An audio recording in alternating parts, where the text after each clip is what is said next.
त्रिवेणी का तट एक अलग से बल प्रदान करता है। और हम फिर निवेदन करेंगे कि सारी दुनिया में आप शिव महापुराण की कथा को श्रवण करते हो और यदि त्रिवेणी के घाट पर बैठकर ये कथा सुनते हो तो तीन चीजें तो मेरा त्रिगुणाकार, त्रिकालदर्शी, त्रिनेत्रधारी, त्रिपुंडधारी, त्रिशूलधारी और त्रिनेत्रधारी भगवान आपको दे ही देगा। बोल बम का नारा है, सारी समस्या का हल श्री शिवाय। त्रिवेणी के संगम पर त्रिकालदर्शी, त्रिनेत्रधारी, त्रिपुंडधारी, त्रिशूलधारी, त्रिलोकी के नाथ देवाधिदेव महादेव की कथा सुनकर हम भी यहां से तीन चीजें लेकर जाएंगे। एक लेकर जाएंगे मन की शांति, दूसरे नंबर पर लेकर जाएंगे हम मन की शीतलता और तीसरे नंबर पर लेकर जाएंगे हम अच्छे विचार, अच्छी सोच, अच्छी बुद्धि।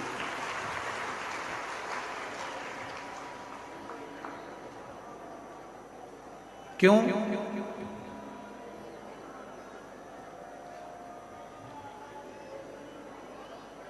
आपकी जेब में जो पैसा रखा हुआ है उसके बहुत सारे बाटेदार हैं।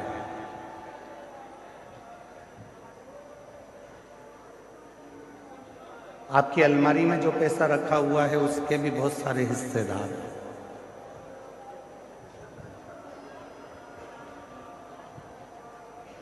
आपके बैंक में जो पैसा रखा हुआ है उसके भी बहुत सारे हिस्सेदार हैं।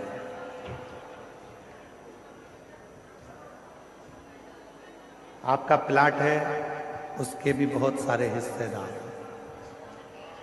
आपका मकान है उसके भी बहुत सारे हिस्सेदार।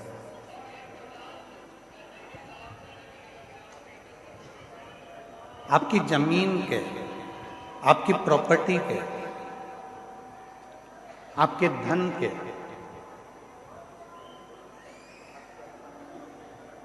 आपकी संपदा के, आपके स्वर्ण के, चांदी के, बर्तन के, कपड़े के बहुत सारे हिस्सेदार हैं।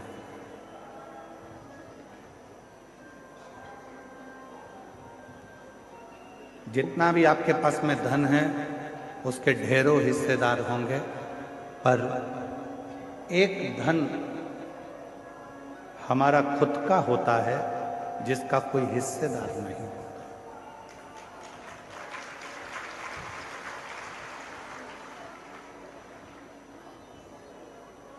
सब धन के हिस्सेदार हैं पर एक धन है, उस धन का कोई हिस्सेदार होता ही नहीं है।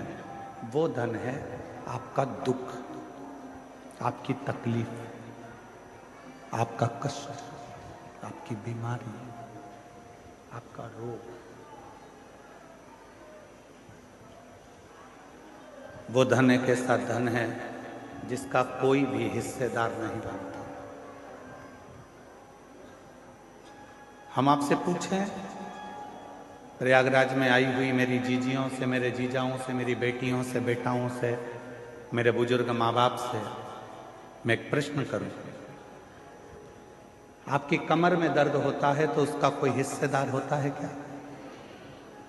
आपके सिर में दर्द होता है तो उसका कोई हिस्सेदार होता है क्या? आपके पलंग के तकिए के नीचे अगर कोई 500 के नोट की गड्डी रखी है तो उसके बहुत सारे हिस्सेदार हैं।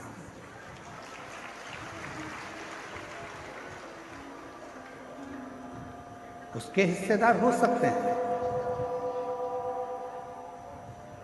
पर आपके दुख का कोई हिस्सेदार नहीं, कोई।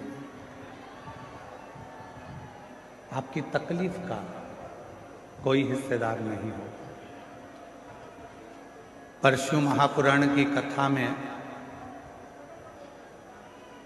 पार्वती खंड में, उमा संहिता में भगवान शंकर ने पार्वती जी से कहा है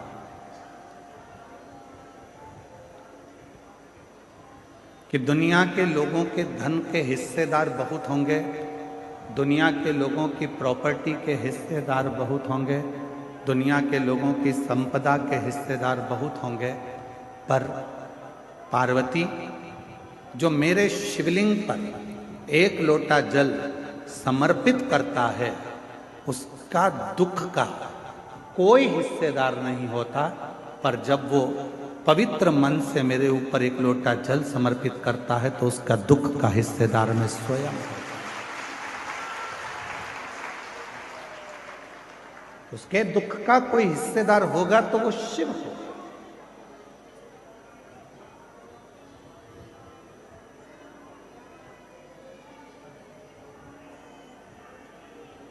आवाज नहीं जा रही है, वहां से माताएं चिल्ला रही हैं, आशीष वहां साइड पर।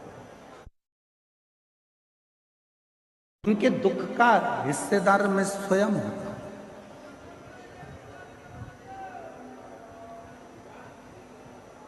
इनके एक आदमी को पीछे भेजो तो वो सुन लेगा वहां से।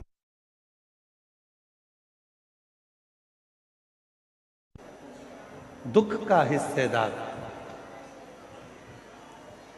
शिव कह रहे हैं कि जब कोई एक लोटा जल समर्पित करता है, जब कोई एक लोटा जल मुझे देता है, तो वो जब दुखी होता है तो उसके दुख का निवारण करने के लिए मैं स्वयं उसके दरवाजे पर पहुंचकर उसके दुख को काट देता हूं। उसके दुख को समाप्त करने की जवाबदारी मेरी हो जाती है। उसकी तकलीफों को समाप्त करने की जवाबदारी मेरी हो जाती है।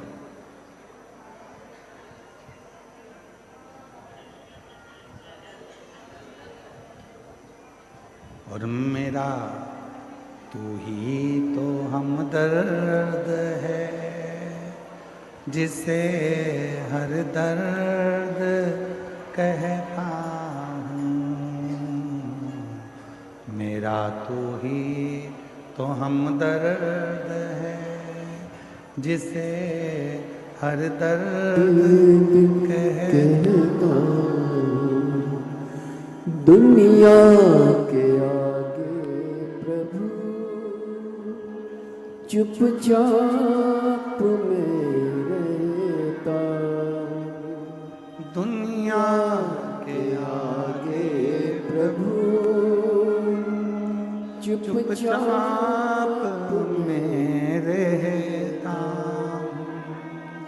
मेरा तू ही तो हमदर्द है, जिसे हर दर्द कहता हूँ। मेरा तू ही तो हमदर्द है, जिसे हर दर्द कहता हूँ। शिव से कहीं ऐसी कोई बात नहीं है जो तुम्हारी कट जाए।